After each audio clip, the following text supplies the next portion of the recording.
Okay, we're looking at two engravings in Malta. Some people find this video excruciatingly tedious. I'm sorry if you do. Okay, so we're going to look at these two prints. I bought these two prints with other prints. All the other prints I bought were from the 17th and 18th century. These two were in the same bundle. The prints have very good condition and they're very wide margins, and they were absent of any defects on the front or the back. There weren't stains, there weren't pinholes, there weren't tears, there weren't creases, there weren't bug holes, blah, blah, blah. So I thought, well, if they are original, they're going to be worth an absolute fortune. But I thought it was too good to be true, and I think it is too good to be true. I'll tell you why. I'll tell you how I've found out. So these, I put them into Google search, and quite quickly I found the British Museum has an entry for each one individually. And fundamentally, Laurent is French. He did a book, and he put in a book all the grandmasters, and he, being French, wanted to big up his own French grandmasters. Of course he did, and there's lots of French ones, and they were the more recent ones. And Valletta notably is French, who founded Valletta after the Great Siege, but he went right back to the beginning, and he had to find an image for all the other ones. There is actually an English grandmaster, I think, from memory, way back. There's been a couple very recently, but there was one way back. And in the absence of a picture from someone else, he had to make a picture up. And there are a number of books of chevaliers, of knights, and sometimes the pictures are similar in all of them, and sometimes they're different. But they can assume most of the picture because they had a certain way of getting dressed and had the regalia of the order, so they might be guessing on the face, but they weren't guessing too much on the rest of it. So Laurent is unremarkable in terms of Malta because he was French and he was just doing the job and he just made these prints. But he is mentioned on both of those. It says Car's skull, SCUL, meaning Car's sculptor, meaning Car's engraved the copper plate, and that's the normal place for that. It's just a convention, and most old prints have got the sculptor mentioned bottom right. 9 out of 10 have got it there. But the problem is, the convention says that the painter of the original picture, which is nearly always not the engraver, should go on the left. So I noticed this says Ed, A. Delia, Malta. Ed, A. Delia, Malta. Malta is Malte with an H in French. It is not Malta. That's an English Malta or a Malta if you want. So if that's all in French, you wouldn't have Malta in English or Maltese English on the print. So I thought, hey, that's something going on. Most of these old prints have been copied. Most of them. It's like the old maps. We've got old maps here, and the ones we've got are first run, really old maps. But most of them you do see it out and about. You do see copies of the same maps.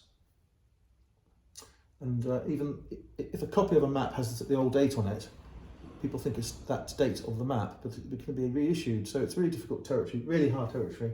And it's much harder when they're framed as well to find out what's going on. Okay, so I looked up A.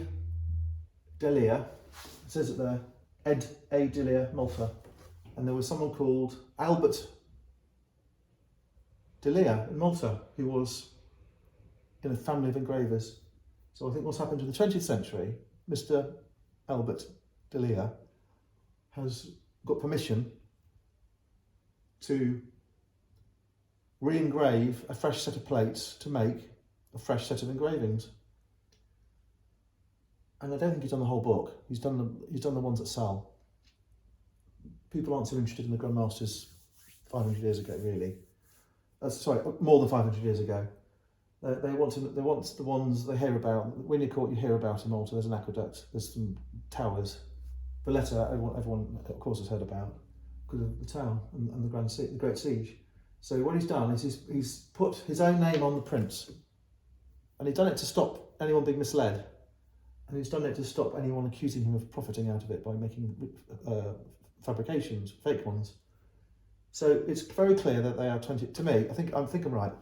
Very clear, the 20th century copies of the original one. Now the other thing which is strange, this one here in the British Museum doesn't have the source painting. It does say very clearly that was painted by Michelangelo da Caravaggio, which is the Malta Caravaggio, because there are different Caravaggios, so there's different Michelangelos as well.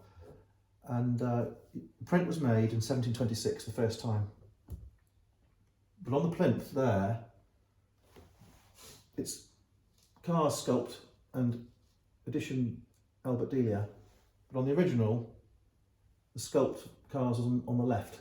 So Delia has moved it around, and it's the same on the other one. The other one of Valletta. This is the picture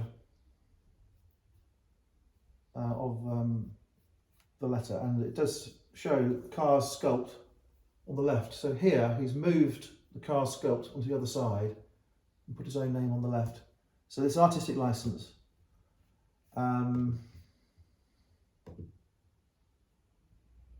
The thing about these prints is that they're going to, as I say, going to be 20th century. So look at the prints.